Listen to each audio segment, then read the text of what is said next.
असंतुष्टि होती है जब हमारे पति हमारे पास काम भाव लेकर आते हैं। हमारा मन बेचैन हो जाता है कि हमारे हृदय में जो कृष्ण है पता नहीं वो निकलकर बाहर ना चले जाएं। ऐसा उस बहन ने मेरे से सवाल किया कि जब पति काम भाव से अपनी पत्नी के पास आता है तो पत्नी को अच्छा नहीं लगता, क्योंकि पत्नी के अंदर भगवत भक्ति जाग गई है, प्रेम जाग गया है। ये सवाल आप में से बहुत लोगों का भी हो सकता है, बहुत पुरुषों का भी हो सकता है, बहुत स्त्रियों का भी हो सकता है, पर चूंकि सवाल बड़ा अटपटा है तो लोगों को पूछने में भी संकोच होता है, इसलिए हम आपको इसका समाधान देते हैं। मैंने उनको ये बात समझाई, बता दिया उनको, शायद यहाँ बैठी हो तो वो चूंकि ऐसे प्रश्न सवाल माइक में तो वो कर नहीं सकती थी, पर सवाल तो सवाल है, तो हमने उत्तर सोचा कि चलो इस बहाने आपको उत्तर दे दें। प्रश्न समझ में आ गया?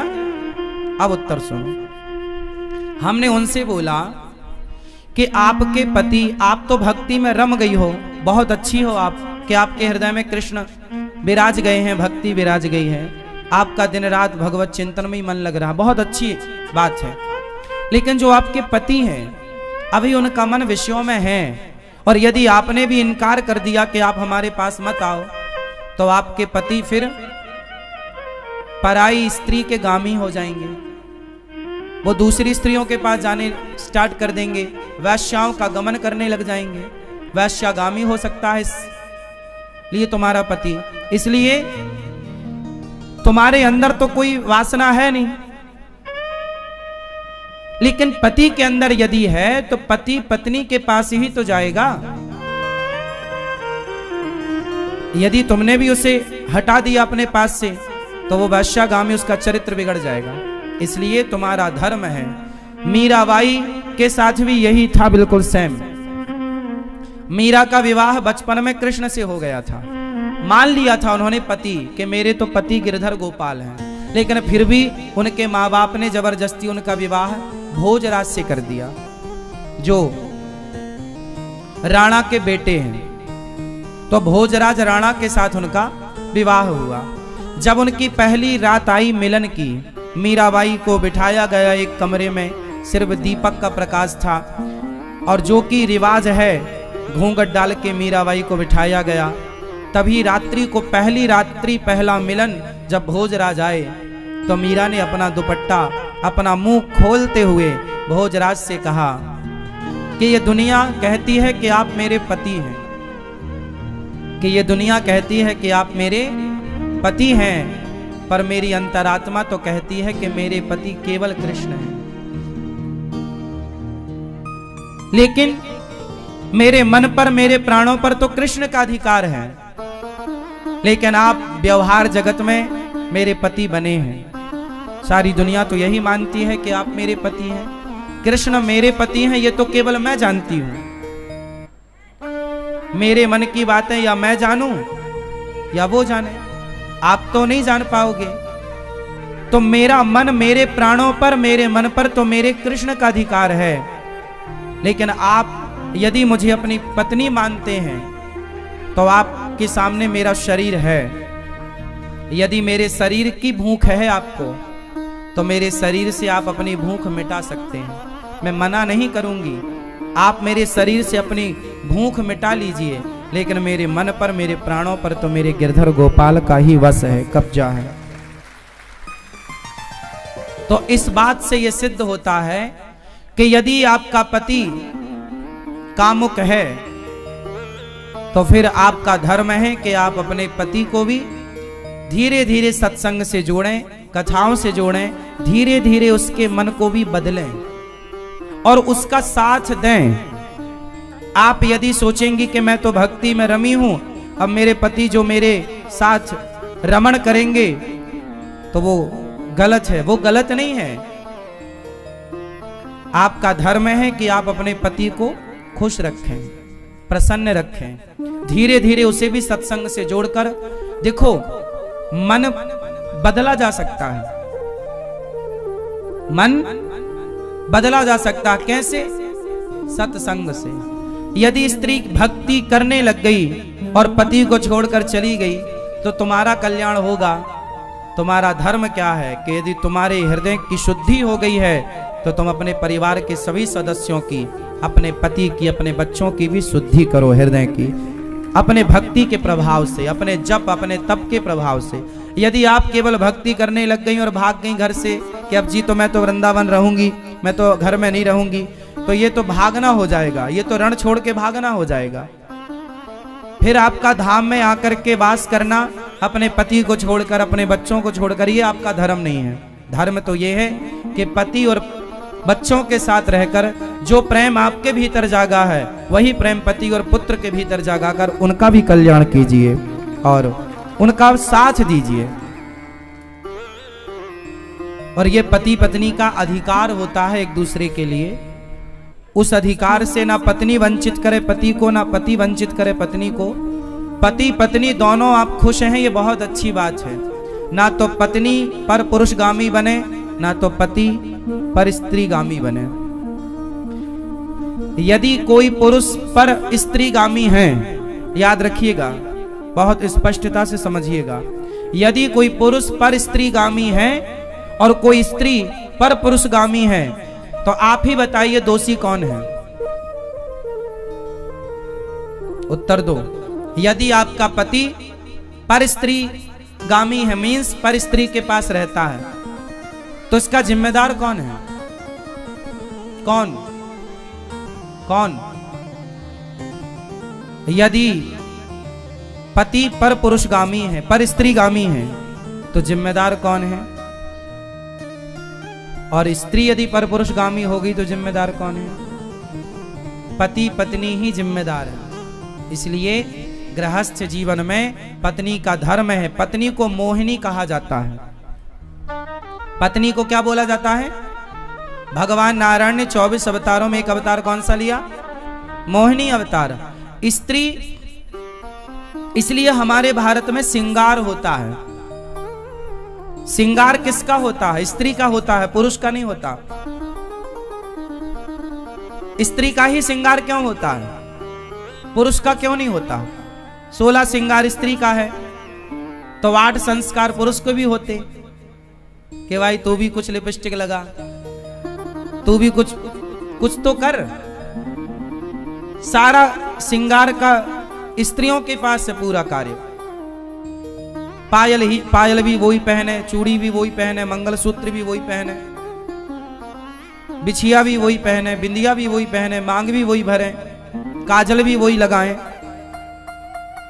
पुरुष के पास श्रृंगार नहीं है कुछ भी। हाँ या ना? बताओ, स्त्रियों को श्रृंगार क्यों दिया गया? ताकि स्त्रियां उस श्रृंगार से सुंदर दिखें और उस सुंदरता से वो केवल अपने पति को रिझाएं, सिर्फ अपने पति को रिझाएं। मोहिनी है ना, पति को इतना मोहित करो अपने पति को कि आपका पति पर स्त्री गामी ना बनने पावे।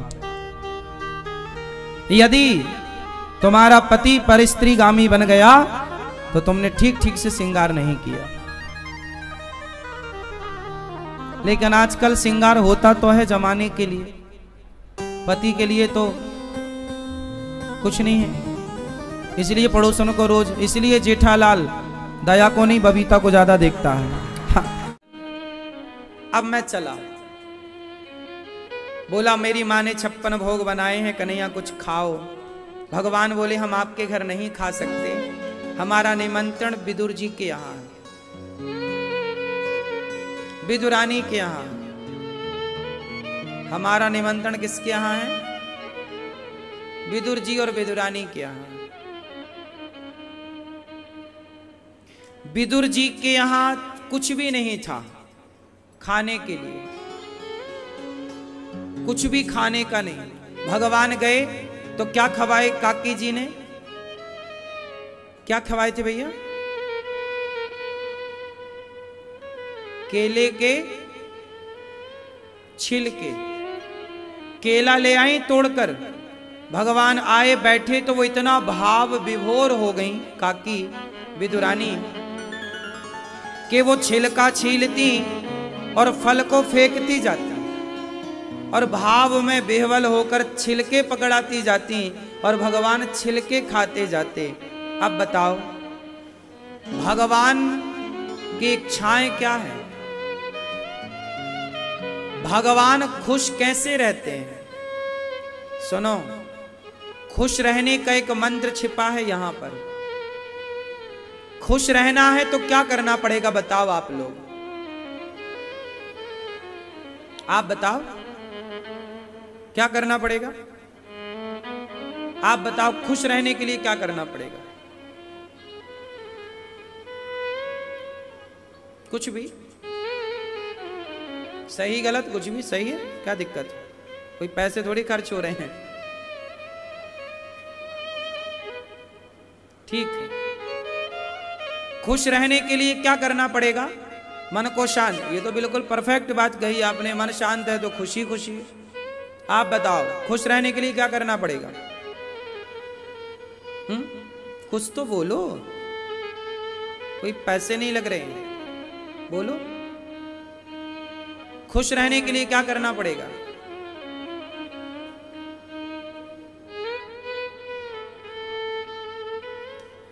इस संसार में सबसे सुखी कौन है, बस आप बताओ। जिसके पास ये है वो सबसे सुखी है। वो क्या है, क्या? ठीक, भगवान कृष्ण के पास क्या है?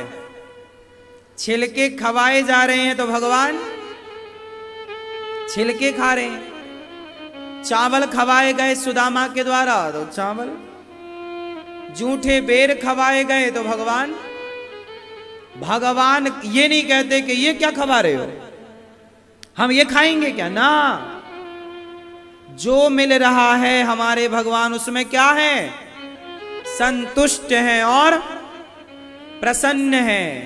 जीवन में सुखी रहना है तो भगवान से सीख लो कि हर हाल में जो मिल जाए उसे प्रेम से स्वीकार कर लो, संतोष रखो उसमें। बहुत भक्तों के दिए छिलकों से भगवान खुश हो गए। और वो छिलका खिलाने वाली काकी विदुरानी, आज जब तक उसकी कथा ना सुनी और सुनाई जाए तब तक भागवत की कथा पूरी नहीं होती। ये देखो इतनी महानता भगवान की कि उसे इतना बड़ा बना दिया। देखो जरा, दुर्योधन की मेवा त्यागी, साग विदुर घर खाई, सबसे ऊंची प्रेम सगाई। इस धरती पे ऐसा कोई कवि ना होगा जिसने कृष्ण और विदुरानी के प्रसंग को ना लिखा हो, कृष्ण और सुदामा के चरित्र को ना लिखा हो, राम और शबरी के बारे में ना लिखा हो।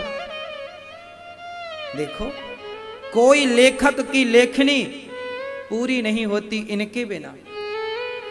जब तक दो चार बातें इनके लिए ना लिखी जाए तब तक कोई कवि पवित्र नहीं होता, उसकी लेखनी पवित्र नहीं होती। ये भगवान क्या है, हमारे भगवान संतुष्ट हैं। भूख नहीं है कि 56 भोग हो, भूख नहीं है कि ठाट बाट हो, प्रेम हो। और प्रेम से छिलके दोगे ना, स्वीकार है, बेर दोगे ना, स्वीकार है। इसलिए आप भी आपका पति 100 रुपए की साड़ी दे या 500 की, प्रेम से देता है, उसे लेकर प्रसन्न होना चाहिए। कुछ लोग होते हैं जो छोटा सा गिफ्ट तो लेते ही नहीं, बड़ा चाहिए, बड़ा तोहफा लाओ, ये क्या दे रहे हो। भगवान भी बोलते क्या खवा रही हो छिलका। वहां छिलकों की कीमत नहीं थी, वहां विदुरानी के भाव की कीमत थी। किसकी कीमत थी? उस प्रेम की कदर थी। हाँ या ना? आप ये मत देखिए कि मैं आपको क्या खिला रहा हूं, आप ये देखिए कि मैं आपको किस भाव से खिला रहा हूं। ये मत देखिए कि पति क्या दे रहा है, ये देखिए कि पति किस भाव से दे रहा है। ये मत देखिए कि पत्नी क्या गिफ्ट कर रही है, ये देखिए कि पत्नी किस भाव से आपको कुछ तोहफा दे रही है। ये भावग्राही जनार्दना। आज की दुनिया ना भाव से मतलब नहीं रखती, आज की दुनिया भाव से मतलब नहीं रखती, जबकि होना चाहिए भाव। भाव बहुत बड़ी बात होती है। यदि आप पत्नी के भाव को समझने लग गए, पति के भाव को समझने लग गए, तो आपका घर स्वर्ग हो जाएगा। पर आजकल भाव नहीं समझते कुछ लोग, आप लोग समझते होंगे। पत्नी को गिफ्ट देते हैं आप लोग? अभी करवा चौथ में दिया कुछ? शादी हो गई आपकी, क्या दिया पत्नी को करवा चौथ में? 1.5 लाख रुपए दिए।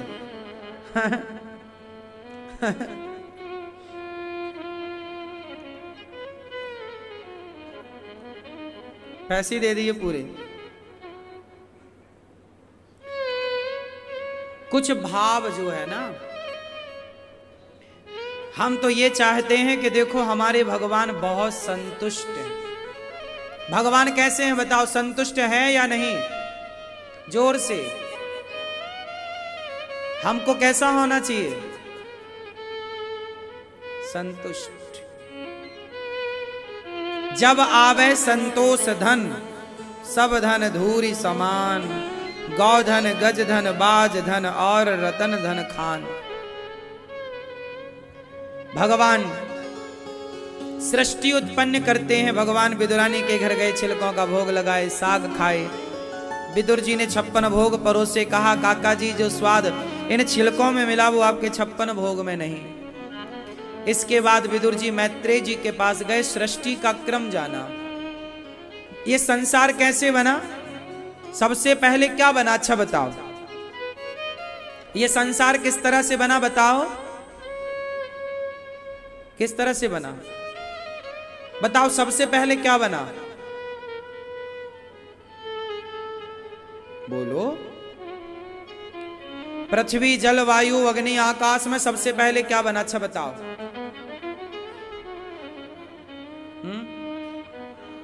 आकाश। फिर क्या बना? वायु। फिर क्या बना? अग्नि। फिर जल। फिर पृथ्वी। आप बताओ क्या बना? ये सही कह रहे हैं गलत कह रहे हैं? आप क्या कह रहे हैं? क्या बना सबसे पहले? पृथ्वी जल वायु अग्नि आकाश में पहले क्या बना? सवाल आपसे।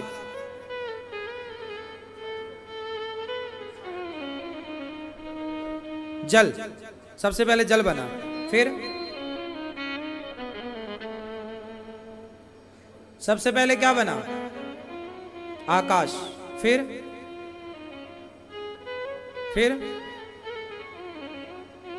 वायु। फिर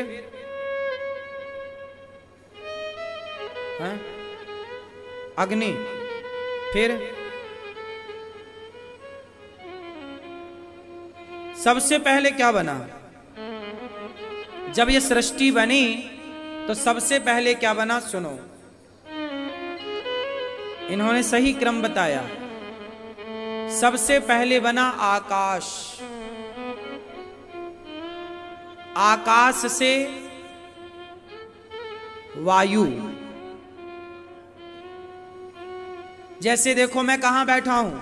आकाश में। ये खाली स्थान आकाश ही होता है। आपके मुंह में भी आकाश है, आपके पेट में भी आकाश तत्व है ना। जो खाली स्थान है वो आकाश तत्व मान लेना चाहिए। हाँ या ना? बोलो हाँ। घड़े के अंदर जो खाली स्थान है घड़े में, वो क्या है? आकाश तत्व है। अब देखो आकाश में खड़ा होकर यूं हाथ घुमाऊं तो क्या निकलेगी? बोलो वायु। और जब वायु निकलेगी तो ये हाथ क्या होगा? गरम। आप देखो ना, बिल्कुल गरम होगा। विज्ञान बोल रहा हूं मैं, साइंस। तो वायु से अग्नि का निर्माण होता है। और जब अग्नि मेरा हाथ गर्म होगा तो अग्नि बन गई। अग्नि मतलब गर्म। फिर अग्नि जब निकली तो फिर क्या निकलेगा? पसीना। क्या निकलेगा? पसीना मतलब जल। और फिर जब जल निकलेगा तो शरीर का सारा मैल निकल जाएगा। मतलब क्या निकल जाएगा? पृथ्वी तत्व।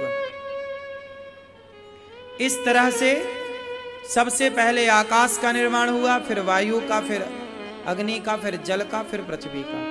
इस तरह ये क्रम चला।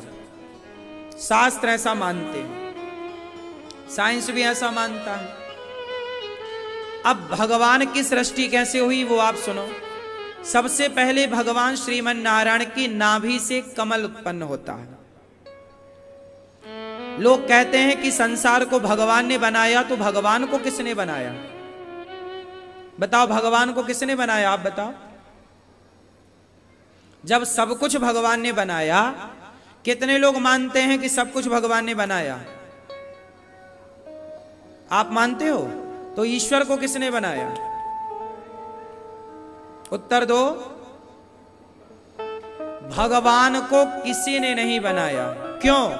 क्योंकि भगवान अजन्मा है, उनसे सब बनता है, पर वो अखंड है।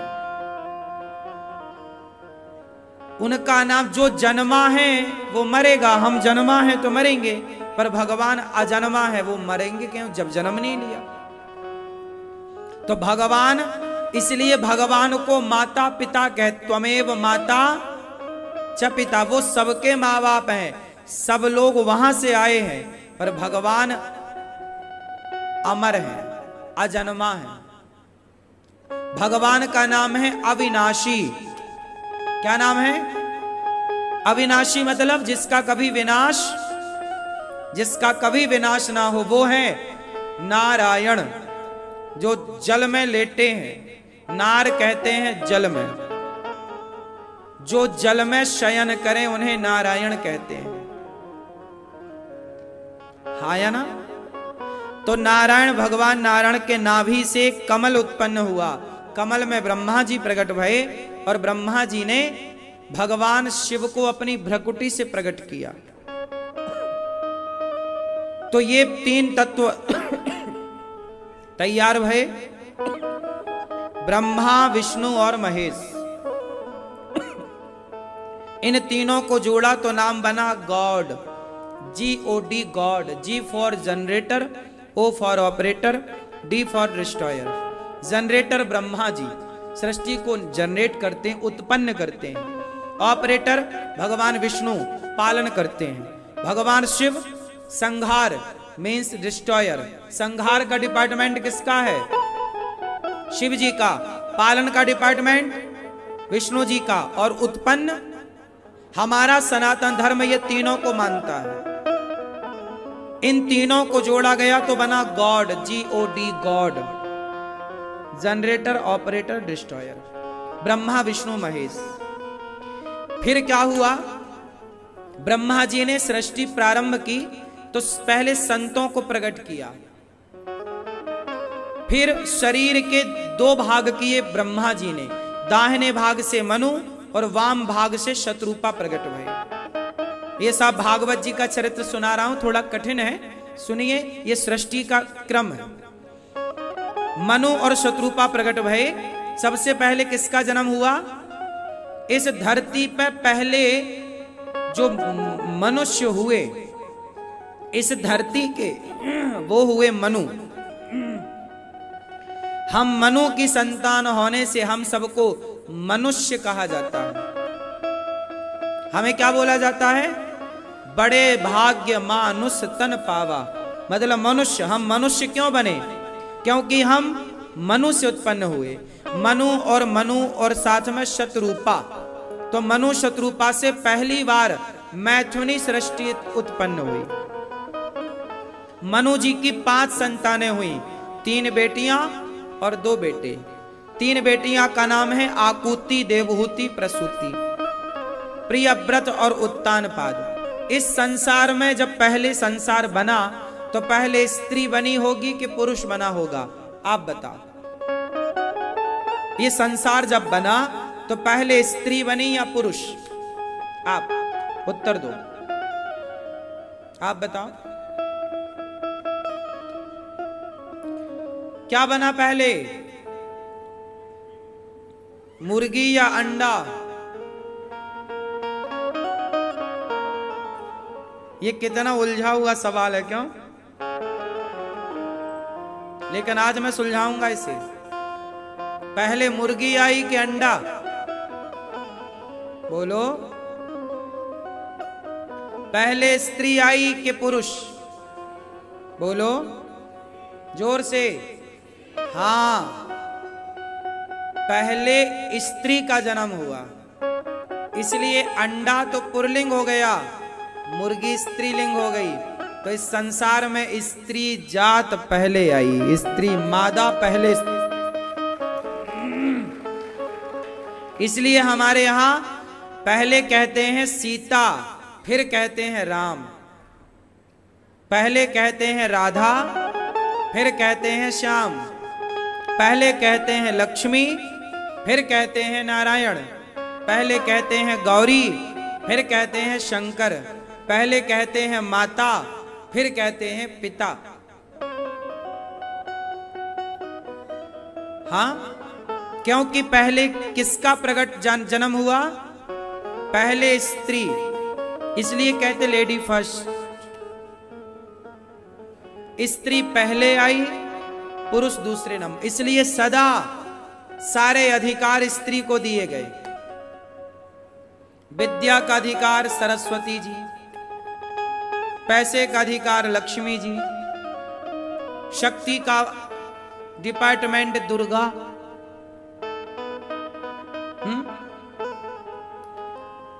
दाना पानी का डिपार्टमेंट अन्नपूर्णा। हाँ या ना? विद्या की देवी सरस्वती।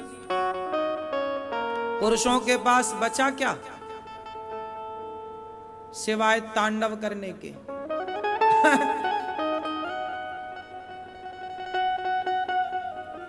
तो वही तो आदमी तांडव करता है, सब तुमने ले रखा है। सारे बड़े बड़े मंत्रालय स्त्रियों के पास है। नहीं, विद्या पाना है सरस्वती माता, पैसा पाना है लक्ष्मी माता,